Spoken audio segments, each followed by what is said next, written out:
All right, Joel Gausten here from joelgausten.com. Of course, it's October. I'm an old Jersey guy. Had to have this conversation that's about to unfold. I have a member of a band that's been already a frequent part of this channel. I interviewed their drummer about a year ago, suffered through an interview with the guitarist a few months later, and now I'm really honored to be joined by the singer of one of my favorite bands from New Jersey, Mourning Noise. It's my pleasure to welcome Robby Bloodshed. Hey Thank man. you for having me. Thank you Yeah, for having me. totally. Totally. It's really nice to connect with you. And we have a lot of different directions we can take things in, so I think it's going to be a great time.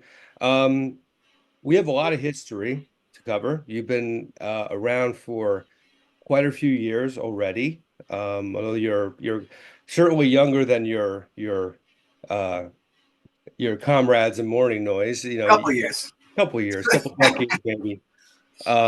You've had a history on your own steam as well. That's really worth getting into. Um, but let's start really at the most important point in time, which is the present. Um, you just put out some new music under your Robby Bloodshed, solo project, I guess we'll call it. Um, I know you just played a show a couple days ago. So first, let's kind of break down the new release. What can you tell people about that and how this whole thing came to be? I'm releasing an EP 7-inch on the 30th of October called Shadow of Myself, and it's basically four singles put on put onto one release. Just because I feel like it would be a little much to release just four singles, bam, bam, bam, bam. Um, and they were all recorded in the same session, more or less, especially the drums, at least. So I wanted it to be just a cohesive unit together, you know. But the four songs that I wrote, and I'm pretty proud of them. Pretty proud of them. So Excellent. And I think the majority of people who would be watching this know you as a singer. You're fronting Morning Noise. You also put out music as Robby Bloodshed.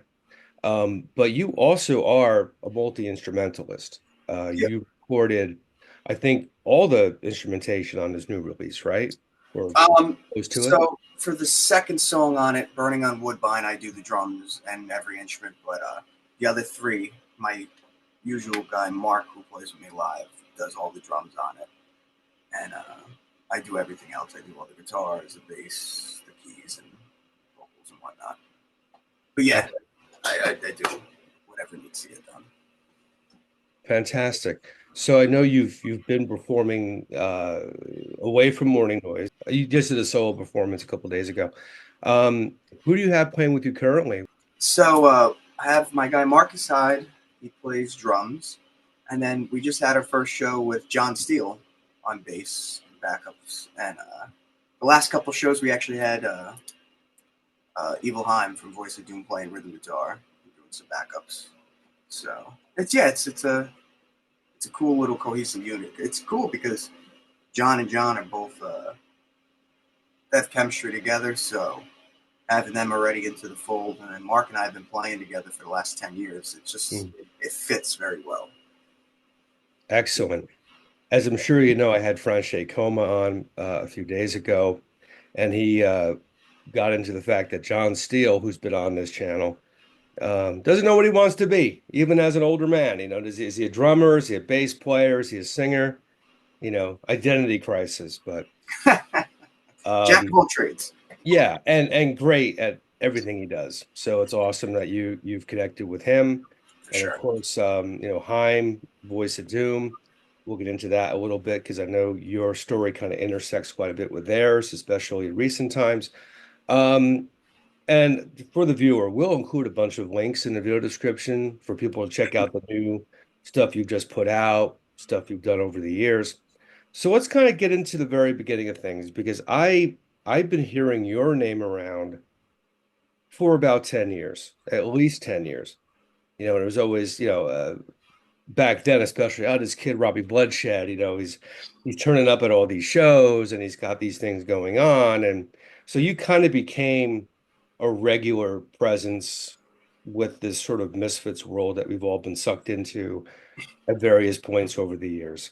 Um, So let's take it back to the very beginning of things. When did music really first take shape and become what has been so far very much your life's work? Man, so first time I ever got on stage was I was 9 years old. So what would that have been? 9 years old. I'm born in '97, so like 2006, 2007. Um, and ever since then, I just always wanted to do it. I always was chasing uh, that feeling of being on stage. You know, it's just indescribable. And yeah, the first time I was ever on stage, I played Kiss cover at a talent show, and from there, just met local musicians, went to shows, and connected with people, and I've been playing since. But yeah. So when did this sort of horror punk side of yourself start to take shape? Because you So hit the ground running pretty hard with that from what I've seen. I guess I really dove into horror punk come 2007, 2008, because I saw the Misfits, and then by proxy, I saw a bunch of opening bands who I later connected with, and started, kind of recruited them for my thing. So I guess, yeah, I really dove deep into horror punk community, yeah, like 2007 ish, by seeing the Misfits. I think they played at Stone Pony. Mm, It was like 2008, 2007. But I no that I saw Danzig earlier than that somewhere, maybe like Roseland Ballroom or something, 2007. So around there though. But that's how I got introduced to the horror punk community by like openers for them and whatnot. right. How soon was it when you started producing and releasing music on your own steam? So first ever release that I did was 2010 when I was 13, and I mean, listening back, it's funny, it's a 13-year-old playing punk rock, but it actually wasn't bad for what it was. It's not reminiscent of anything I would do today, but it's that was my roots. I wanted to do I loved all things dark and goth and whatnot. So it was a really fun experience, I guess. Yeah, releasing my first release that long ago now, and just ever since then, just taking in more influences, getting new people, learning new things. You know, hopefully evolving. Absolutely. And I can tell you from my perspective, before you and I met, I was seeing you online.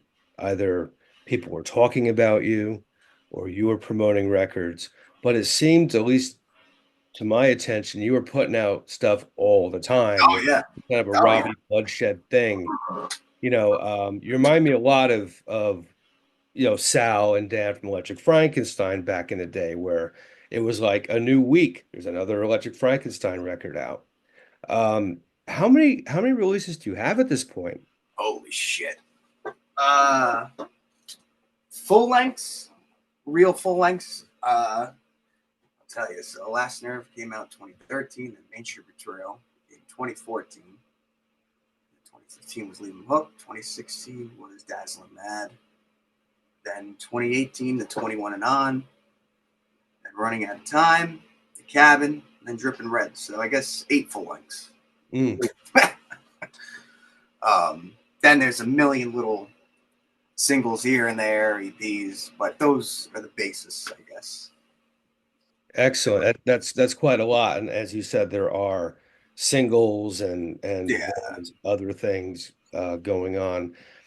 And I also became familiar with you because at some point I did see you at least photographed playing in a band that I knew way back when I was kicking around the Misfits guys when the shop in Vernon.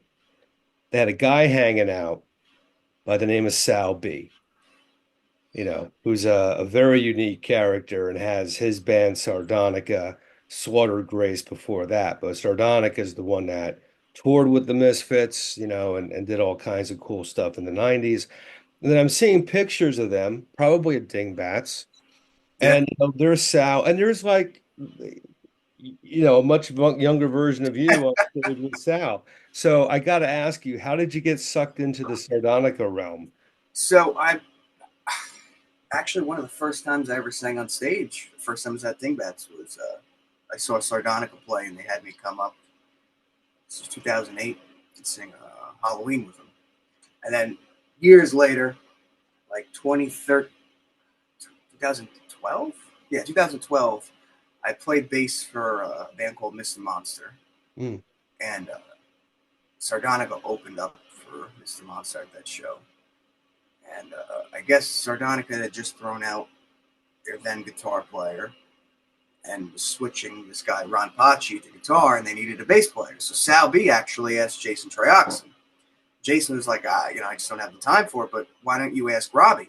And Sal was like, I never even thought of that, but I've known Sal forever. So that's how I got into the Sardonica, world for a year, 2 years. I'm sure. Craziness of Sardonica. Yeah, yeah. I'm sure it was an interesting experience. Oh yeah, for 16-year-old. Oh yeah, especially. And I'm happy Jason Trioxin's name came up. This is the first time actually Jason's been brought up on this channel, so I want to stick with that for a minute. I think quite a few people who would be watching this video knew Jason, remember Jason. He passed on a few years ago, but he was in the band Mr. Monster. Played with Michael Graves for quite a bit. He was in the Undead for a couple minutes there at least. And I first played with Mr. Monster back in when my band at the time, we played New York Halloween 2000, maybe 99, 2000. So that was pretty early on for Mr. Monster. So I was bumping into Jason Trioxin on both coasts because he moved to LA. So Yeah, I yeah, yeah. came out there, and then we both kind of moved back to Jersey at the same time. So I ended up bumping into him at CB's and stuff. Really cool guy. Definitely a name worth mentioning in this history that I've been trying to cover on this channel, and certainly very much missed. But I have to admit, I didn't know you had played in Mr. Monster. Yeah, so I played with them their 13th anniversary, I believe that's what it was, of Over Your Dead Body. He needed a bass player, so he reached out to me. And because we had became friendly. And so I played bass for that. And then right after that, he was like, because I don't think he really had any intentions to do much with Mr. Monster, but he really liked producing. So he's like, your next full length, which would be my album, Main Street Betrayal, he's like, let me produce it. I said, okay. So we became very, very close for a bit. And he produced that record of mine. That's full length. Cool. It really is a small world Yeah. to kind of get into this particular scene. We'll call it the Jersey horror punk scene. It's really the misfit scene because it all kind of stems from that. Yeah. So you spent years already engaged in that whole sound and that whole scene, which led you to, for some reason, you thought it was a good idea to contact Tommy Koprowski. Most of us try not to do that, but when I had to sit through his nonsense when I interviewed him, he was telling me that you reached out to him because Mourning Noise, which of course was a band that was around early 80s. Steve Zing, later Sam Hain, was the drummer for Mourning Noise. They had reformed, and I'll also link interviews with Steve and Fuckface in the video description so people can watch that.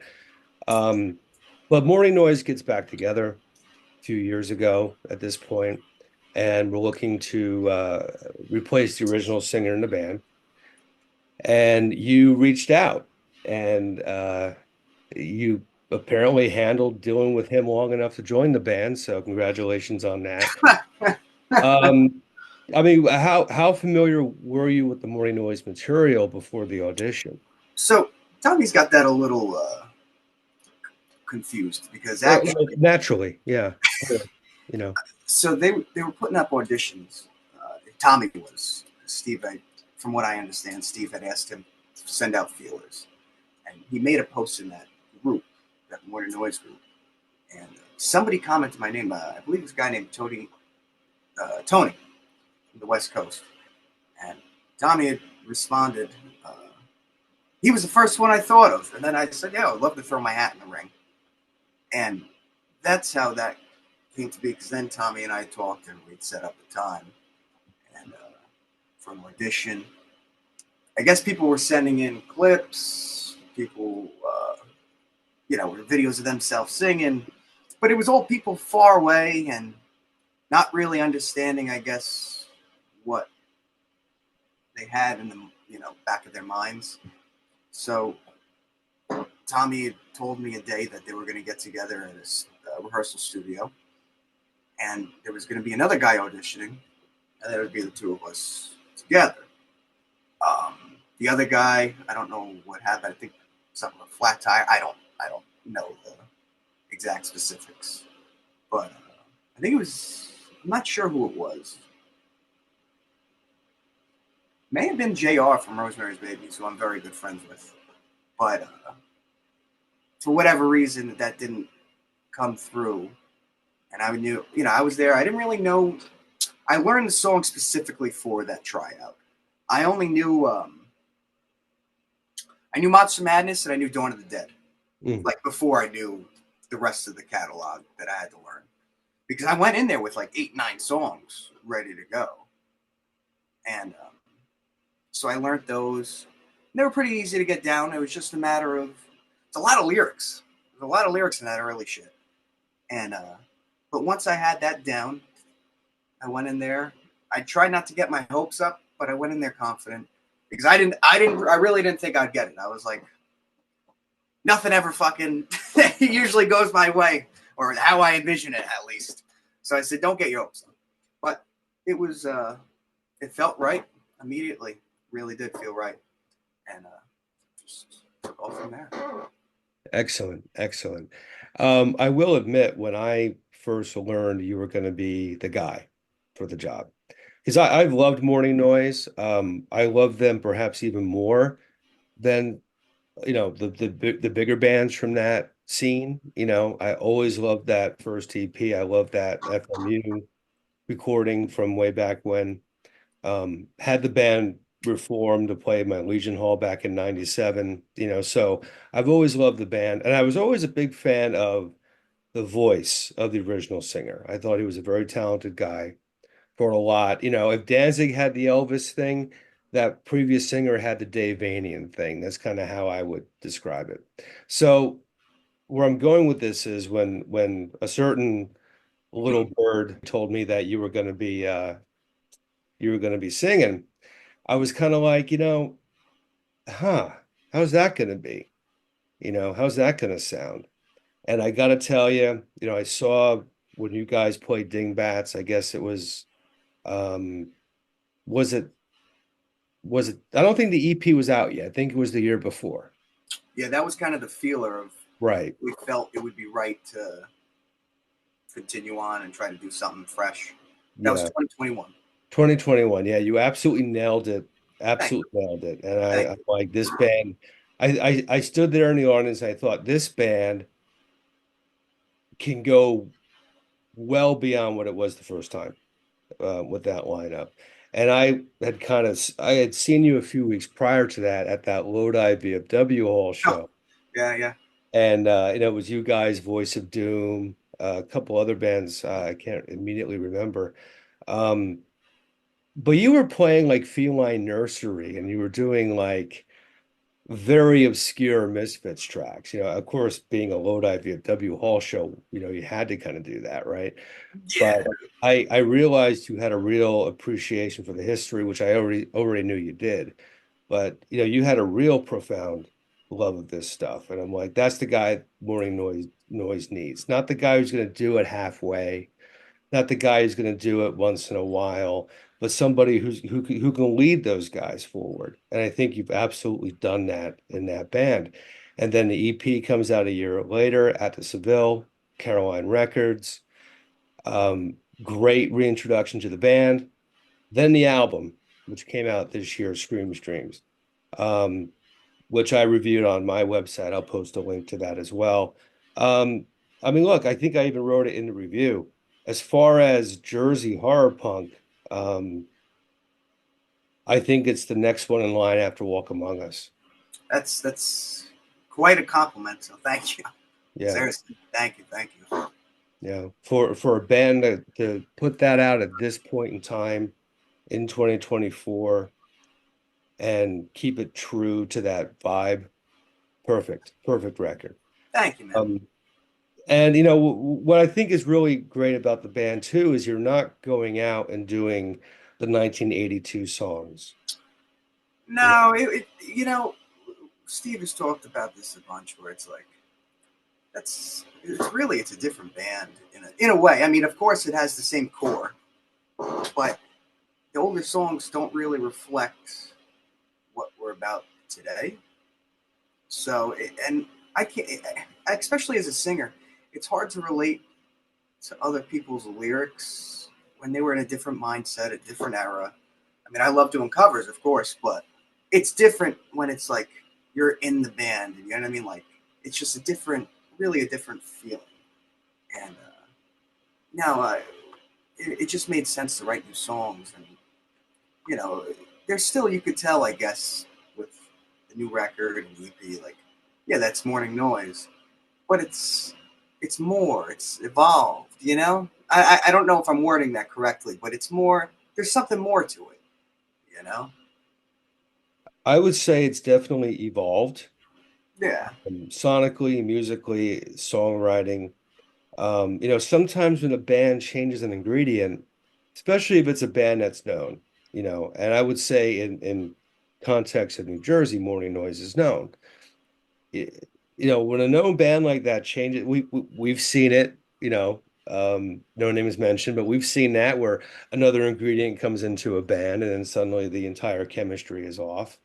Um, but this is an instance where it actually evolves the sound, Yeah. I and mean, back then they all contributed to the songs. There wasn't, I don't think, a single sole person wrote songs. Yeah, maybe someone brought in the ideas, but they all worked on it together as a collective unit. And I feel like that's the same today, where somebody will bring in an idea and we work on it as a collective unit. And it's still three-fourths of that same collective unit just years later. And I do have a lot of similar upbringing musically as those guys. I mean, different, of course, because I'm 27, but it's still at its core, you know, similar, um, stylistic, a similar vibe, you know. So I think it, while it is, I would like to say it improved Morning Noise. It still is Morning Noise at its core. yeah. Yeah, absolutely. Absolutely. I appreciate the fact the band is progressing. It's not just let's just go out there, bang through it, do two shows a year, whatever. So I like the fact that you're functioning as a proper band that actually goes out and does shows. And you guys have done a couple of massive shows with this version of the band. The one that immediately comes to mind, being that it's in our home state, is the Prudential Center show, opening for the Misfits.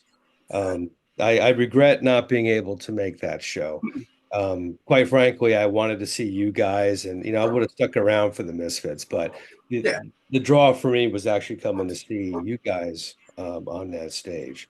So I asked your guitarist this question and he gave me his typical articulate answer. How the fuck do you think it was? So I'll ask you, the same question, hopefully a more articulate answer because I think you're capable of it while he's questionable. Um, how would you sum up the experience of being on that stage doing that show? it really was out of body experience. I remember until the day of, I was like, "Is this really happening? Is this real?" And I mean, being on that stage, man, seeing those people singing lyrics that I wrote, there's no better feeling than that in the world. I mean, that's a high that everybody should and want to chase. I mean, it was incredible. It You can't really put it into words. That was one of the most memorable nights, if not the my life. Yeah. I, Yeah. Um, I've seen the video of that performance. I was very proud for all of you guys. Thank you. Because I know you take this band very seriously. You've put a hell of a lot of work into it. Um, and not only have you been respectful of the legacy, but you've added something to it. Um, so I was really just pleased to see that opportunity come for you guys. And then of course, more recently, you went out to LA and played the punk festival to end all punk festivals, man. That was what was it? No Values? Is that No what it was? Values Festival. Yep. Yeah. That was, again, down a body. I mean, that was incredible. I mean, don't get me wrong. That was one of the best days of my entire life. But there was something different about the Prudential being in the home state and knowing people. I mean, I knew people out there that were going to be there, but playing 20 minutes from home at an arena was a little different. And plus, that came first. I mean, that was the biggest show at that point I played. But I mean, No Values was fucking beyond incredible. What else could you say? You know, my favorite bands of all time, getting to open for them, the same Mhm. bill as them, amazing. I'm a lucky kid. Yeah, man. Totally. So it's been a fantastic year for Mourning Noise. You had some amazing moments. You put out this album. The obvious follow-up question would be, what are the plans for the foreseeable future for the band that you're able to share at this point? Well, we already had. I mean, I think we recorded 5 songs for a new full length already, fully mixed. Um, we're going to continue writing. I know we have some shows that we're working on for next year. I think one in Europe. So looks like good things on the horizon. Excellent. Excellent. I wanted to mention as well, just a few days ago, um, Haim from Voice of Doom sent me a copy of the band's latest album. And he's always been great about doing that, and I always appreciate that. So I get the CD, I open it up, and I see this really nice band portrait. It's like I Yes. guess, really nice drawing of the people in the band, and I'm seeing somebody in the lineup that looks an awful lot like you, which I didn't know about. Um, so I got to ask you about your recent arrival in Voice of Doom and being a part of the band's new album. So it started off with we did that VFW show together, and maybe late last year, we they wanted to come to my home studio to start recording an album, and along the way, like I started really producing it and playing lead guitar on it, some bass here and there, and then their guitarist at the time, Frankie, had passed. Like, I think like one song into the album, so they had asked me like, "Would you play lead guitar on the record?" And I said, "Yeah, of course." You know, so it was a natural, choice to just fill that spot because I'm friends with them already. I was already helping with the record, so I knew the songs. So whenever Haim decides to book a show, I'll do lead guitar. Excellent. It's one thing I've always appreciated about this thing of ours that we're, a part of, even though I'm up here in New Hampshire now, is how close knit it all really is.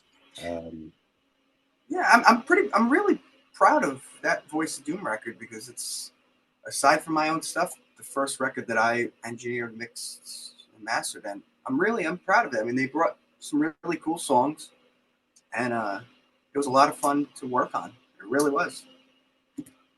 Excellent, excellent. Yeah, I'll have to keep an eye out. You have to let me know what goes on with VOD, For sure. because I would definitely love to see you with the band.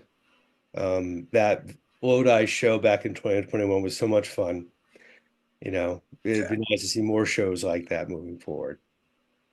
absolutely. Yeah.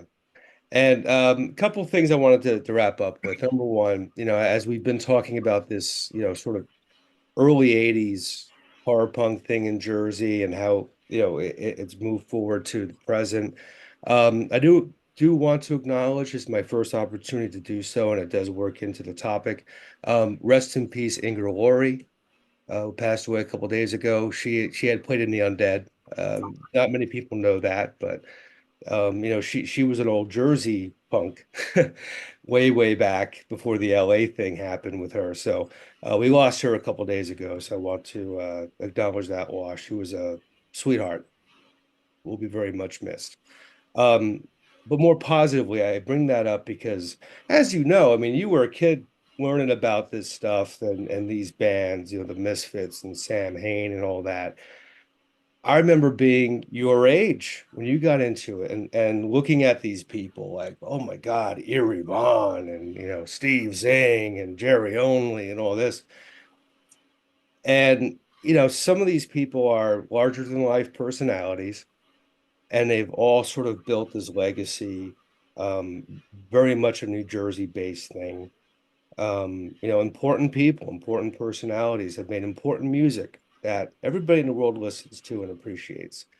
I just wanted to let you know from my perspective, you have more than earned your place in that legacy, my friend. Thank you. Thank you. I appreciate that. Yeah, you've worked really hard. I've been following you for a while, like I said, and you're always out there giving 110%. I'm really happy for you that it's paying off. Even if that means working with Tommy, it's still worth it. Oh God, he knew that he was going to get brought up today. He knew.